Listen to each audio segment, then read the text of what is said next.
बिस्मिल्लाहिर्रहमानिर्रहीम, अस्सलाम वालेकुम। मैं हूं फ़याज़ महमूद और आप देख रहे हैं फ़याज़ महमूद यूट्यूब चैनल। नाज़रीन, लेबनान में पेश आने वाला अफसोसनाक वाक़या, जिसमें तकरीबन 700 से ज़ायद लोग सवार थे, उसमें से कहा जाता है कि चंद लोग ही अपनी ज़िंदगी बचा सके, बाकी सब समुंदर की कब्र में दफन हो गए। ये अफसोसनाक वाक़या कैसे पेश आया, इस पे मुख्तलिफ़ अबहाम थे, मुख्तलिफ़ बातें सामने आ रही थी, लेकिन अब कुछ चीज़ें ऐसी सामने आ गई हैं जिसने इस स्टोरी को और भी परेशान कर दिया है, हैरानकुन भी कर दिया है और खौफनाक भी कर दिया है। उसकी वजह क्या है? उसकी वजह यह है कि किसी भी सोसाइटी में कोई भी इंसान, इंसानी जान की जो कहते हैं कि बड़ी कीमती होती है, तो उसको बचाने के लिए कोई भी सोसाइटी होती है वो उसको बचाने के लिए हर मुमकिन कोशिश करती है। लेकिन इस हादसे में जो चीज़ें सामने आई हैं, इसमें बचाना तो दरकिनार, बल्कि इसमें उन तमाम अफराद को जो ज़िंदा अफराद थे, उन सब को लाशों में तब्दील करने का एक घनौना मंसूबा बनाया गया। और फिर उस मंसूबे को कैसे इम्प्लीमेंट किया गया, ये कोई और नहीं बल्कि उस हादसे में खुशकिस्मती से बच जाने वाले चंद लोगों ने इंकशाफात किए हैं, जिससे अब ये आवाज़ें भी उठ रही हैं कि अक़वाम मुत्तहिदा समेत आलमी इदारों को इस मामले का नोटिस लेना चाहिए और ये एक जो है मैस किलिंग है, इंसानी कत्ल आम हुआ है। इस पे शाहिद सकलैन साहब मेरे साथ मौजूद हैं, कुछ लोगों से इनकी बात भी हुई है, कुछ चीज़ें सामने लाए हैं, उस पे शाहिद सकलैन साहब से बात करेंगे। शाहिद भाई, मैंने कुछ लोगों को देखा, कुछ लोगों को सुना जो बचने में कामयाब हो गए थे।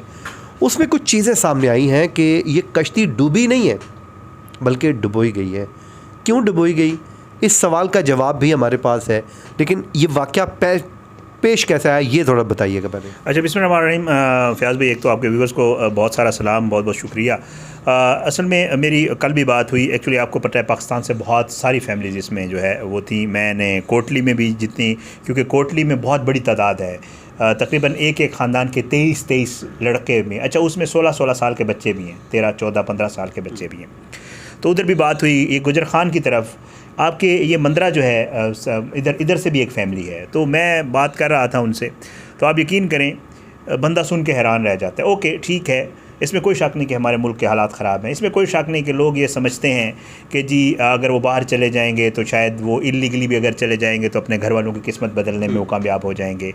और मेरा ख़्याल से इल्लीगल जाना जो है वो उसमें बहुत सारे फैक्टर्स और बहुत सारी चीज़ें हैं, बहुत सारे खतरात यहाँ से ना। मुझे वो बता रहे थे एक फैमिली वाले कि जी हमारा बेटा नहीं जाना चाह रहा था, उसका कोई सिलसिला ही नहीं था, ना उसका कोई माइंड था। कहते जी इधर जो एजेंट था उसने उसको बड़ा ना बाकायदा तरगीब दिलाई और उसे कहा यार 3 दिन तो लगते हैं, 3 दिन में तुम पहुँच जाओगे, तुम जब एक दफ़ा यूरोप पहुंच जाओगे तो बस तुम्हारी फैमिली की किस्मत बदल जाएगी। वो कहते हैं जी हमने उसको पैसे नहीं दिए, उसने आसपास से उधार पकड़ के, दोस्तों से उधार पकड़ के 20 लाख रुपए लिए एजेंट ने एक बंदे से, 24 लाख 35 पर डिफरेंट।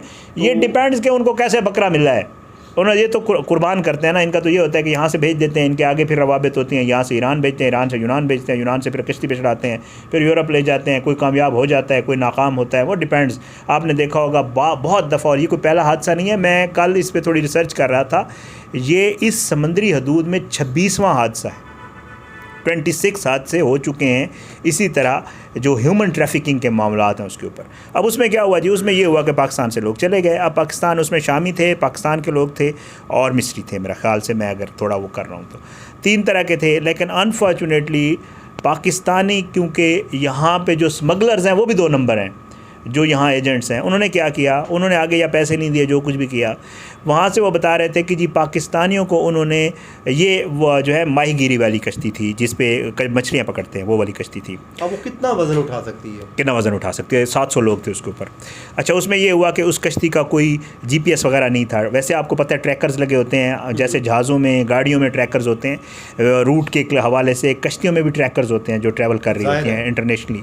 इसमें कोई ट्रैकर नहीं था। और अमूमन ये जो इस तरह की कश्तियाँ तो उसमें खुद ट्रैकर नहीं लगाते या ट्रैकर ऑफ करते हैं ताकि ट्रेस ना हो सके, ठीक है, वो मामला था। फिर ये कश्ती जो है ये 3 दिन से ख़राब हो गई थी जी, ठीक है। वो कहते हैं ख़राब हुई, फिर वो एक जगह खड़ी रही, मदद के लिए पुकारते रहे। वहाँ पे जो जिंदा बच गए लोग ये बताते हैं कि ऊपर हेलीकॉप्टर्स भी आते रहे, आसपास कश्तियाँ भी कोस्ट गार्ड्स की आती रहीं। वो कहते हैं जी हमने उन्हें कहा कि जी आप हमारी जान बचाएं, ये वो, बहरहाल वो हमें अजीब व गरीब तरीके से ट्रीट करते। लेकिन मैं आपको एजेंट्स की बता रहा था कि जो पाकिस्तानी थे उनको बाकायदा तौर पे उन्होंने नीचे वाला जो हिस्सा होता है, यानी एक तो आपका कश्ती का डेक होता है ना जो ऊपर है, मतलब एक होता है नीचे, कुछ ना कुछ फिर भी बच गए, एक होता है नीचे, पाकिस्तानी सारे उस नीचे वाले में थे और उनके साथ बड़ा कहते हैं जिल्लत आमेज़ रवैया। फिर उनके पास पीने का पानी ख़त्म हो गया, 6 के करीब लोग पानी ना मिलने की वजह से मर गए पहले, इस कश्ती के हादसे से पहले। फिर वो कहते हैं जी ऊपर वो आते थे तो उनको मारा जाता था, उनके ऊपर तशद्दुद किया जाता था, इस तरह की बहुत सारी। अच्छा, फिर जो यूनान के कोस्ट गार्ड्स हैं उनका किरदार बड़ा इसमें मशकूक है, और ये उनके गले पड़ने वाला है, क्योंकि आज भी मैं एक वीडियो देख रहा था, मैं इसको आपको पता है टॉपिक को ज़रा कवर कर रहा हूँ, तो आज मुझे किसी ने वीडियो भेजी हुई थी, उसमें मैं ये देख रहा था कि बाकायदा तौर पे डंडा लिया हुआ था और गन ली हुई थी जो कोस्ट गार्ड थे जो कश्ती पे हुए थे। वो जो लोग आगे इन्होंने उनको ना ये जो ट्यूब्स होती हैं जो फ्लोटिंग करने के लिए या स्विमिंग के लिए ट्यूब्स हम आम तौर पे भी यूज़ करते हैं, वो 1-2 ट्यूब्स उन्होंने फेंकी, तो बंदे कोशिश कर रहे थे इनकी कश्ती पे आने की, जो मतलब इस हवा वाली, तो ये आगे से उनको डंडे के साथ मार रहे थे और उनको नहीं चढ़ने दे रहे थे। इस तरह के बहुत सारे वाक़यात हुए, तो इस तरह इन लोगों की जान गई है। अच्छा, कश्ती ख़राब थी, वही ना, हाँ, वो कश्ती डूब ही गई। तो इस तरह के वाक़यात हुए हैं पाकिस्तानियों की, अनफॉर्चुनेटली।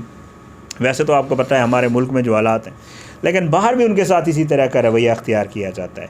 अब इसमें जो है ना, हम इतनी बेहिस कौम है, अल्लाह माफ़ करे, हम हमेशा यही करते हैं, कोई भी सानिया होता है, कोई भी वाक़या होता है, पाकिस्तान के अंदर हो या पाकिस्तानियों के साथ कहीं बाहर हो, तो हम पहले एक कमेटी बनाते हैं, उसके बाद मजम्मत करते हैं, झंडे को नीचे कर लेते हैं आधा घंटा, और उसके बाद हमें याद भी नहीं होगा, और फिर खुदा न खास्ता कोई अगला सानिया होगा तो हम याद करेंगे ओ यूनान में ऐसे कश्ती डूब गई थी। ठीक है, अभी जो गिरफ्तारियां हो रही हैं उसमें आज कहते हैं एक बड़ा स्मगलर विहाड़ी से गिरफ्तार कर लिया गया है। पंजाब पुलिस ने उस पर बड़ा कहा है जी, इस पर हमने किस तरीके से पकड़ा, पूरा एक प्लान भी बताया गया है कि किस तरीके से उसको धर लिया गया है, वो इस इंसानी स्मगलिंग में मुलव्विस था। मुझे ये बताएं कि हमारे इदारों को पहले नहीं मालूम कि इंसानी स्मगलिंग में ये लोग एजेंट जो हैं वो इन्वॉल्व हैं, वो पैसे ले रहे हैं, सरेआम पैसा कमा रहे हैं, लोगों की बोलियां लग रही हैं। मैं उस दिन एक वीडियो देख रहा था जो डंकी लगा के लड़के गए थे, वो कहते हैं यार जिस तरह हमारे साथ सलूक होता है, कहते हैं कि रास्ते में ही आधा जब हम पैदल सफ़र करते हैं, जब कोयटा से आगे निकलते हैं तो वो कहते हैं कि हमारे पास खाना पीना ख़त्म हो जाता है, जो बंदा जहाँ पे मर जाता है उसको वहीं पे फेंक दिया जाता है और हम आगे रवाना हो जाते हैं। फिर जो अगले एजेंट हैं हम उनके स्पुर्द कर दिए जाते हैं और कहते हैं कि हम जगह जगह बिकते हैं। ये जो एजेंट्स हैं 30-35 लाख रुपया लेते हैं, ये सारा अपनी पॉकेट में डालते हैं और थोड़ा बहुत आगे देते हैं, और इस वजह से उनके साथ ये सलूक हो रहा होता है। क्योंकि मैं आपको बताऊँ, सॉरी आपकी बात काट दी, हम गए थे अपने टीवी के लिए, हमने पहले भी एक ये वाक़या हुआ था, जो लोग डिंकी लगा के जाते हैं ना, हम गए थे गुजरात से आप नीचे जाए ना तो एक गांव है, वहाँ हम गए, वहाँ के 4 लड़के 5 लड़के एक ही फैमिली के, उनकी डेथ हुई थी इसी तरह डूब के। ये तकरीबन को 2-3 साल पहले का वाक़या। हम उनके घर गए, हमने वहाँ से शो किया, अपने टीवी के लिए शो किया। वहाँ जो लड़के मुझे मिले ना, आप जो बात कर रहे हैं, अच्छा उनमें होता क्या है, एक लड़का मुझे मिला जो 2 बार डिंकी लगा के जाके वापस भी आ चुका था। कुछ ऐसे भी हैं जो पहुँचते हैं वहाँ, पैसे कमाते हैं, वापस आ जाते हैं, फिर जाते हैं। वो कहता है मैं 2 बार होके आया हूँ, वो तीसरी बार के लिए तैयारी कर रहा था। ठीक है, तो ऐसे फिर होता क्या है, जब ये लोग वापस आते हैं ना, थोड़े बहुत पैसे भी आ जाते हैं, ज़ाहिर है यूरोप में मजदूरी वगैरह करते हैं, ज़ाहिर है पाउंड का डिफरेंस है बहुत ज़्यादा, तो यहाँ आके पैसे से फिर वो आसपास के जो बेचारे बेरोज़गार लड़के होते हैं वो देखते हैं, वो कहते हैं यार ये चला गया था मैं भी चला जाऊँगा। ठीक है, फिर वो, अच्छा एजेंट्स की जो आपने बात की, आप यकीन करें मैं एक दफ़ा सिर्फ गुजरात गया हूँ इन्हीं डिंकी वालों के पास, और ये जो लड़के लगा के आए थे उनकी फैमिलीज़ के पास, एक घर वाले को पता है कि कौन कौन सा एजेंट कौन सी दुकान में बैठ के ये धंधा कर रहा है, एक बंदे को पता है। क्या FIA को पता नहीं है? सबको पता है। क्या ये हमारे इदारों को पता नहीं है कि ये नेटवर्क कौन चलाता है? क्या किसी को ये नहीं पता कि यार इनका सरगना कौन है, पाकिस्तान में सबसे बड़ा ह्यूमन ट्रैफिकिंग का बंदा? लेकिन नहीं। और जो आप पकड़ने वालों की बात करें, किसको पकड़ा होगा यार, जो बाहर बैठ के थोड़ी बहुत, जिसके हिस्से में लाख रुपया आया होगा, 50,000 उसके हिस्से में पर हेड आया होगा, उनको क्यों नहीं पकड़ते? जो बड़ी बिग फिशेज़ हैं ना, उन पे हाथ नहीं डालेंगे। यही FIA होगी, ये लोग छोटे मोटे धरे जाएंगे, कल को खबर आएगी, कुछ से बाद ये चले जाएंगे, दोबारा अपना काम करेंगे, और अगले हम खुदा न खास, मैं आपको कह रहा हूँ कि हम वो कौम है, हमारी बड़ी शॉर्ट मेमोरी है ना, हम ये वाला हादसा भूल जाएंगे 2-4 दिनों में, फिर उसके बाद हम अपनी राह पे चल पड़ेंगे। 5-7 महीने बाद, साल बाद, 2 साल 3 साल बाद खुदा न खास्ता कोई ऐसा दोबारा साने होगा, और फिर हम रो रहे होंगे कि यार ओहो ये क्या हो गया जी, अच्छा वो पहले भी हुआ था जी, ये हुआ था, पकड़ लिए थे और ये हो गया। मतलब ये दैट्स मतलब वो तो इस तरह मामला चलता ही रहता है। मैं लोगों से ये ज़रूर कहूँगा जो लोग इलीगल जाने की कोशिश करते हैं, देखें पहली बात है, जब भी आप कोई इलीगल काम कर रहे होते हैं तो वो कानूनी तौर पे दुरुस्त नहीं होता, उसके नताइज होते हैं। वो चाहे आप वहाँ पर जाके पकड़े जाएं, आप जेल जा सकते हैं। वो वहाँ पे कोई पंजाब पुलिस तो बैठी नहीं हुई तो वो जो आपको छोड़ देगी, ऊपर से फ़ोन आ जाएगा, वहाँ पे आपको सज़ाएँ भी मिलती हैं। और अगर आप खुदा न खास्ता वहाँ पर पहुँच भी जाते हैं, किसी भी ज़रिए से बच बचा के पहुँच भी जाते हैं, तो वहाँ पर भी ज़िंदगी कोई इतनी आसान नहीं है जितनी आप यहाँ पर समझ रहे हैं। वहाँ पर भी बहुत मुश्किल है। तो इसलिए अगर आपके पास 25-30 लाख 35 लाख रुपया है, आप ये लेके फिर रहे हैं, उसको ईमानदारी के साथ यहाँ पर कहीं पे इन्वेस्ट करें, अच्छा सा बिज़नेस करें, अल्लाह ताला से दुआ करें और ईमानदारी से काम करें। अल्लाह ताला उसमें ज़रूर बरकत रखेगा। ऐसा हो नहीं सकता कि जब आप ईमानदारी से कोई काम कर रहे हों और आपके पास पैसे भी हों तो उसमें बरकत ना हो। अल्लाह ताला आपको, मुझे और सबको अपने हिफ्ज़-ए-मान में रखे। शाहिद सकलैन साहब और मुझे दीजिए इजाज़त। अपनी दुआओं में याद रखिए। अल्लाह ने के बान।